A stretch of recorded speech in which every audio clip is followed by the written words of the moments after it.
اليوم سنثبت لكم حقيقة السلقلقي العميل البريطاني فتى بريطانيا المدلل السلقلقي ياسر الخبيث، الذي فتحت له بريطانيا قناتين، وفتحت له هيئة خدام المهدي، وفتحت له هيئات أخرى، وجعلته يتحكم هنا وهناك في قنوات بعد أن خرج منفردا وحيدا من الكويت. شاهدوا معي المقطع الأول لهذا السلقلقي. ها هو وهو واقف في حفل رقص، يطبرون بسيوفهم وهو يترقص بسكينه في يديه كما ترى الآن. هل هذا يصلح أن يكون رجل دين أم شبيح بلطجي؟ وهل آل البيت كانوا يفعلون مثل هذه البدع والخرافات؟ والآن هذه سيارة إسعاف بريطانية وقفت خصيصا لهم كي ينتهوا من التطبير، وهو طبيب بريطاني يدخل إليهم ليساندهم. فلماذا لم تصنف بريطانيا هذا إرهابا؟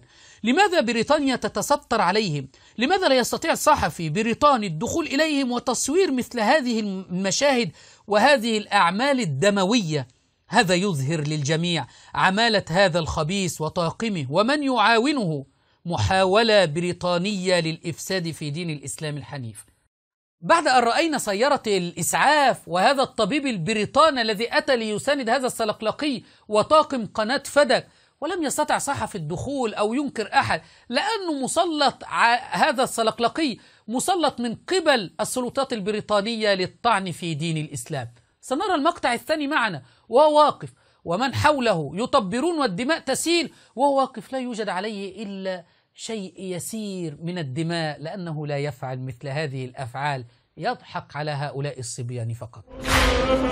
شاهد رؤوسهم وثيابهم مليئة بالدماء وهو ما عليه شيء، ممثل خبيث قبحه الله.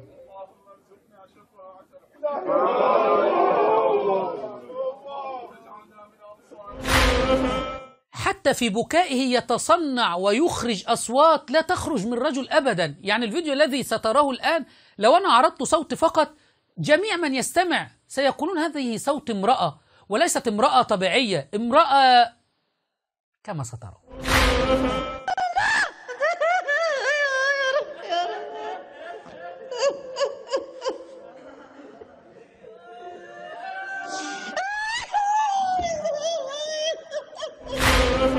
ليس بصوت رجل أبدا، ليس بصوت، وكأنه امرأة تحب المتعة عندهم، ليس بصوت رجل يخرج هذه الأصوات وهذه الحركات أبدا. عميل بريطاني. حتى الأطفال لم تسلم من الشعائر الوثنية التي يفعلها السلقلقي ياسر الخبيث. سترون الآن وهو يرفع طفل ويرفعه إلى السماء وينادي ويقول يا حسين، يرفع الطفل إلى السماء وينادي وكأن الحسين هو الذي في السماء، هو يعبد الحسين. وانظروا حتى الأطفال لم تسلم أن يخيفوهم وأن يرعبوهم بهذه الشعائر الوثنية. بدل الدموع دما والله لو نبكي دم انطلي يا حسين.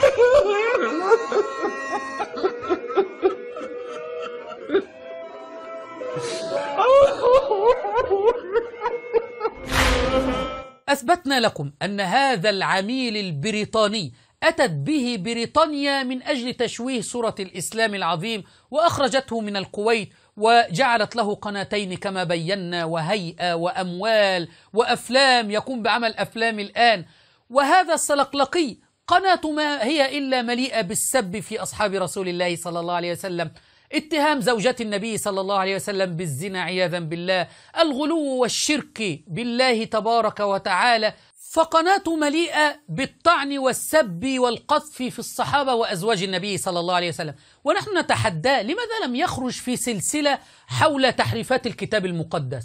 لماذا لم يخرج؟ لا أريد كلمة يعني يتكلم كلمة دقيقة أو دقيقتين عن تحريف الكتاب المقدس، لا، سلسلة كما يقول أن الإسلام زور ويعمل سلاسل بذلك، لماذا لم يقوم بسلسلة حول تحريف الكتاب المقدس؟ بريطانيا تمنعه. لماذا لم يقوم بسلسلة في إثبات أن المسيح رسول من عند الله تبارك وتعالى وليس إله كما يزعم النصارى، ويقوم بعمل سلسلة؟ لا يستطيع. بريطانيا تمنعه من ذلك، فقط صرحت له أن تسب في الصحابة وتسب في أزواج النبي صلى الله عليه وسلم. عميل بريطاني قذر.